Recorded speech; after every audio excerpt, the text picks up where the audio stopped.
Hi everyone, I'm Jeffrey Rubel, and a huge congratulations on qualifying for the National Science Olympiad tournament. It is not an easy feat. I was in your shoes many years ago, and I know how exciting and nerve-wracking it is. My Science Olympiad journey started when I was in 6th grade.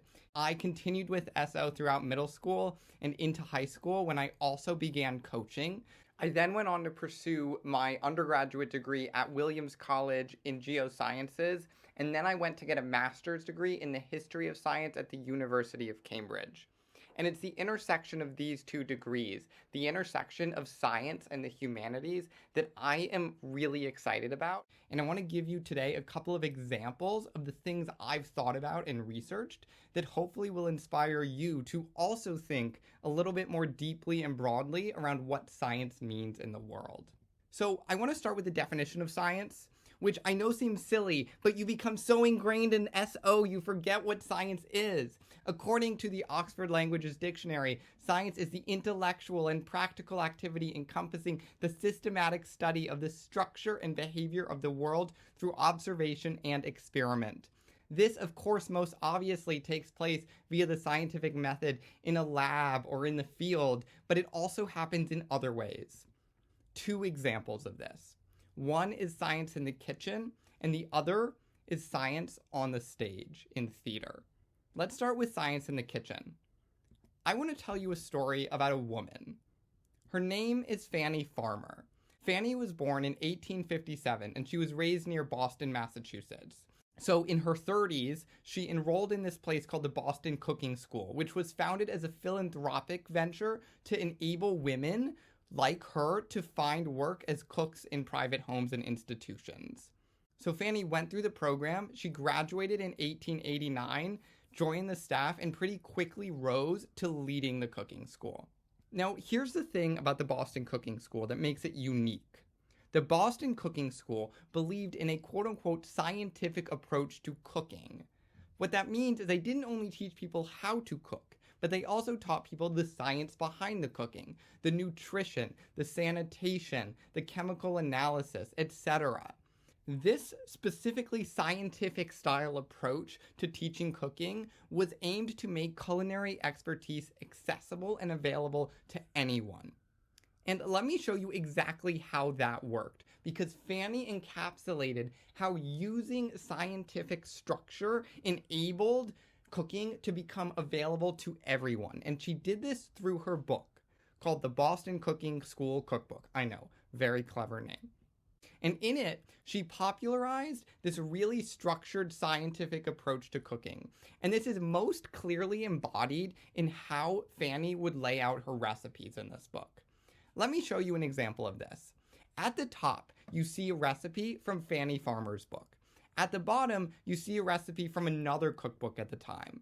I think the differences here are pretty obvious. Do you see how Fanny lays out exactly what you need with very specific numerical measurements? It looks sort of like the method section that you might find in a scientific paper. Wow, this recipe on the bottom for waffles, everything's kind of jumbled together and there isn't a great degree of specificity. So if you're not very good at cooking waffles, you're gonna have no idea how to do it. But in Fanny's recipe, if you don't know how to cook tomato sauce, there are some very precise steps that give you the exact order and what to watch for and how much of things to use so you can follow the recipe.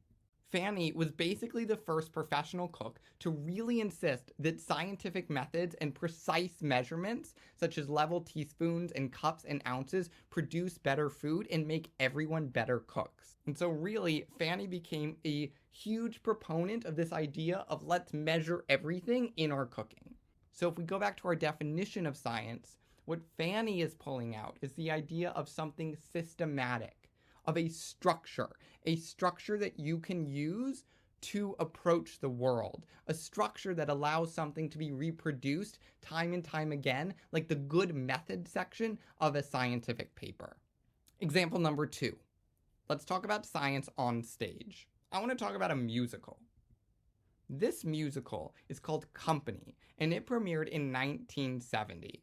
It was written by Stephen Sondheim and George Furth. So this show, Company, is about a 35-year-old bachelor named Bobby. And in each of the scenes in the show, you see Bobby interacting with his married friends and his girlfriends.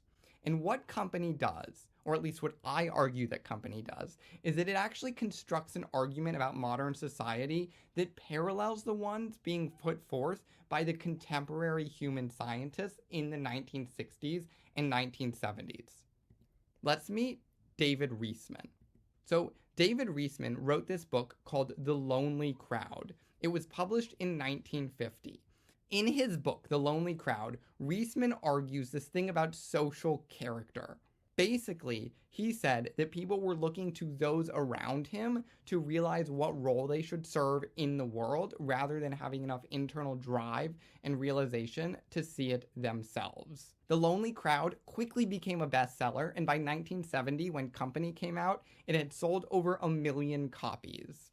So, what that means is that Sondheim and Firth were likely very familiar with the ideas that Reisman was arguing in The Lonely Crowd when they sat down to create Company. In one of the scenes, you see the single man, Bobby, talking to each of his girlfriends on a park bench. One of the girlfriends sings the following. Another 100 people just got off of the train and came up through the ground, while another 100 people just got off of the bus and are looking around. She continues. It's a city of strangers. Some come to work, some to play. A city of strangers. Some to stare, some to stay. This song basically musicalizes the Lonely Crowd syndrome. In it, you hear hundreds of strangers exhibit simultaneous conformity and separation. In the song, they sing about a city of strangers where they are lonely, but they are together. Both Reisman and Sondheim are arguing this idea that the environment around you, the world around you, is creating a sense of loneliness. Sondheim says this pretty bluntly when he says, and I quote, Company is about the increasing difficulty of making emotional connections in an increasingly dehumanized society. It's the lonely crowd syndrome. Sondheim here is directly referencing Reisman. He is saying that I am in this scene, in this show, showing you how a city is making someone dehumanized and lonely. Both Sondheim and Reisman are exploring the same dynamic, and they're coming to the same conclusion about the relationship between an individual and their environment. One is doing it through sociology, and the other is doing it through musical theater. In turn, they're both engaging with a part of what science is about. They're both engaging with understanding the structure and behavior of the world through observation. Sociology is a science of observation. Musical theater and any sort of art comes from looking at the world and then reflecting it back to its viewers. And so what we see is that science exists in many forms beyond the typical confines of a lab. These are two examples that are pulled from my research. So I've thought a lot about science in the kitchen and on the stage, but it happens in many more places than that. It happens almost everywhere that you live. You can find aspects of science interweaving their way into your lived experiences. And through Science Olympiad, you're gaining this deep exposure to science that will leave you looking for it everywhere. And you'll find it in art, in business, in whatever sort of world you go and pursue. That science is never far away. Thank you.